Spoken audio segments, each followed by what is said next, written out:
Your prospects are missing your sales calls because you are making these very mistakes.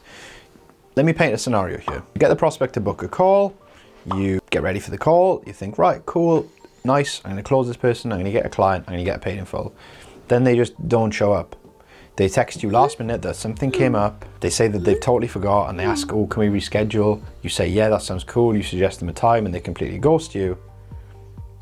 Or they don't even turn up to the call and they ghost you completely. Now, if this keeps happening, yeah, okay, this can happen once in a while and that happens. But if this is a repeated pattern, then you are making these mistakes and something, in fact, actually needs to change. Most people assume that when the call is booked, that is it, like the job is done. Oh, they're just gonna show up for the call because we booked it and they've got the email. That is just not the case at all. The problem isn't the prospect, it's how you are setting up the call first and foremost, and how you are reminding them of the call before the call even takes place. There is actually a process that you can use to get an 80% show up rate, and I'm going to give it away to you. So what I'm going to do first, I'm going to reveal why your prospects are missing your sales calls. I'm going to give you and I'm going to show you the biggest mistakes that hinder your show up rate. I'm going to show you exactly how to fix it. If a prospect doesn't show up for a call, then most people get and operate under the assumption they weren't serious, they were just busy, or that they ghosted you. But here's the truth. People show up to what they feel like is important. You are watching this video right now because you know that this is important to the future success of your business. So if they saw the call as a high value opportunity instead of just a casual chat, then they probably would have showed up. So if you're getting no shows, chances are you are struggling with these three things. Didn't really create enough importance to the call and the prospect just saw it as optional. Didn't set clear expectations of the call and tell them exactly what is going to happen on the call. And you didn't have a structured show-up process. You just thought, right, I've booked the call in, it should be in their calendar, the invite's gone to their email, they've had a text message about it, they're going to show up. That is not how this works, and you need to make sure that you have scheduled, automated or manual reminders before a sales call even takes place in order for them to get onto the sales call, because a set call only counts as a set call when the prospect actually shows up. And the crazy part is that most people think that they're doing everything right. They have good intentions and they feel like they're doing everything right, but for some reason people just aren't showing up. And we can fix this with just one simple shift. Now instead of just focusing on getting the call in the calendar, we need to switch the focus to making sure that that call actually happens and takes place. And the difference ultimately comes down to one thing.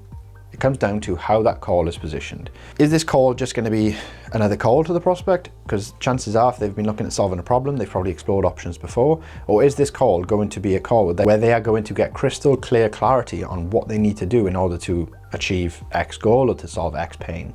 There needs to be some actual incentive to the call, so it's not just a conversation about their goals and everything like that.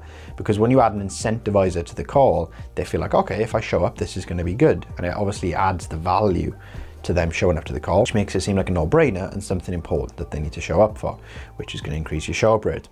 And it all comes down to how you actually frame the call. If the call comes across as this casual chit-chat, are they going to show up? Probably not. But if the call feels like the actual natural next step for that person to solve their problem, then of course they're going to show up, because it's the next step of them getting to where they want to be and getting towards solving a problem or achieving the dream that they actually have.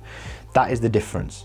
There is a way that you can frame the call to reflect the latter and actually get them to show up, which is obviously what we want to do. And the way that we do this is that we do run the discovery phase. We run through the framework that I've put on my channel, and then we present the call as the natural next step. Now, if you want like the specifics on how to do this, obviously I teach that inside my academy. So if you want to learn more, click the link down below.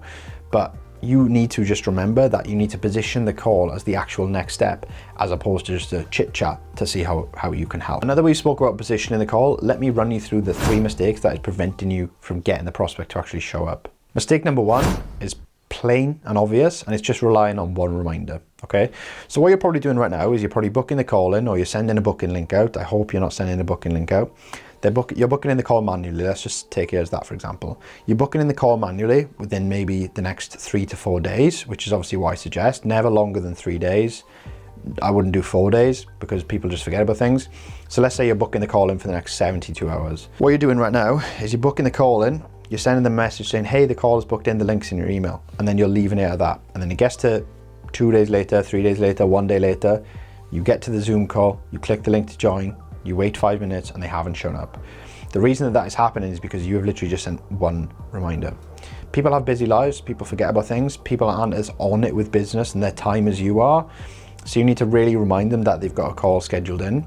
What I like to do is, as soon as I book a call in, obviously this is for my own account because I can't do this for other people, but this is what I would do if I was you. I'd book a call in and I would send them a voice note straight away saying, hey, I just booked that in. What I'm going to do is I'm going to pop the link down below for the call so you can have a look at that. And I'm also going to send you basically a page just for you to have a read over before the call so you know what you can expect. That is a thank you page, okay? So that's reminder number one. Reminder number two, I would send the morning of the call. I would say, hey, look forward to speaking to you at X time. I'd say this in a text message. Here's the link for the call. I'll catch you soon. Then what I would do 2 hours before the call is I send them a voice note saying, hey, catch you in 2 hours. Here's the link. I'll catch you at X time. Triple the amount of reminders that you have, you're tripling the possibilities of them actually getting on the call. So if you have one reminder, that is not enough. If you have automations, okay, that is cool, but we also want to add that personal touch in there and just bring that human element, because ultimately that builds trust and it's going to make a difference to when you get onto the sales call with them and they're going to have that human connection with you. Okay, so that leads me nicely onto mistake number two, and that is not having a thank you page to pre-frame the prospect and lay out the expectations before a sales call. Now, a thank you page is a really good tool and a really simple tool to use to increase the chance of conversion and to increase the chance of show up. What I want you to do is I want you to get the thank you page and I want you to put 5 videos on there. I want you to put a thank you for booking a call video where you basically just explain what's going to happen on the call, and you basically just want to set the expectations out that if they're a fit, please be ready to sign up on the call. So that's video number one.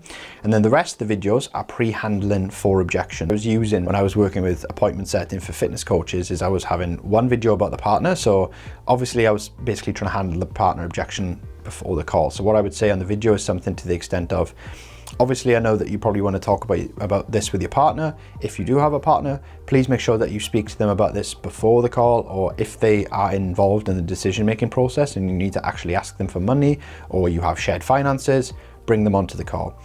I would only really focus on that one, but then the other 3 then could be like, I can't eat what I want, I don't have time, how do I know this will work for me?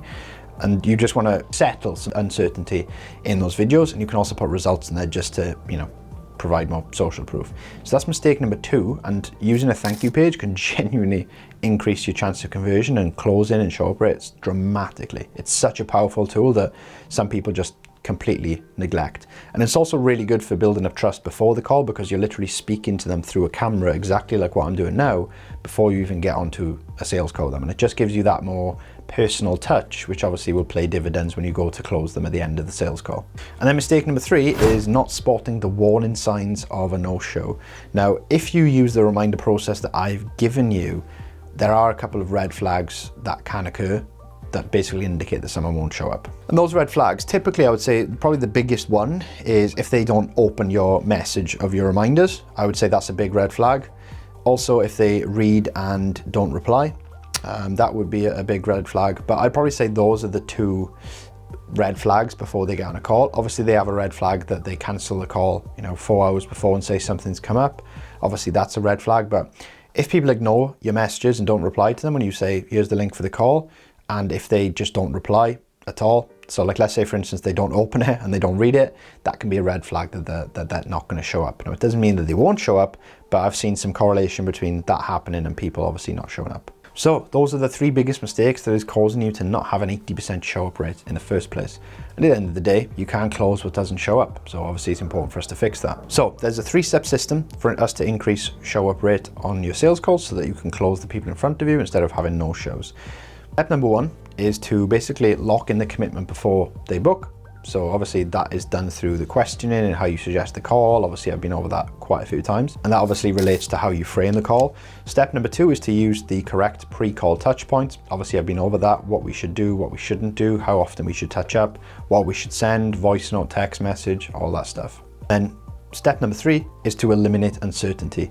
And this is where having a thank you page really does help, because you can eliminate a lot of uncertainty by just sending a thank you page over that basically explains everything, handles objections, and puts any doubts that they might have before the call at ease. So they show up at the sales call primed, ready to go, and ready to invest, which is obviously what we want. And then we conduct the sales call exactly like I've taught you to get paid in full. If you don't have the structure that I've just told you in place, your no-show rate is probably going to stay the same, or if not increase, which is going to lead to you feeling more frustrated, annoyed, and ultimately poorer because you can't close someone who's not on a sales call with you. Once you obviously apply what I've taught you today, you are going to get people who will come onto the call informed and ready to go, which is obviously going to increase the likelihood of you getting a paid in full. If you want an actual in-depth training on the full system that I use to book, close, paid in full calls and help coaches do the same, I just want you to click the link down below. It's a free training. You just put your email in and it's yours. If you want that, click the link down below. If you want to follow me on Instagram, follow me on Instagram. If you don't, then have a nice day. I'll catch you next time.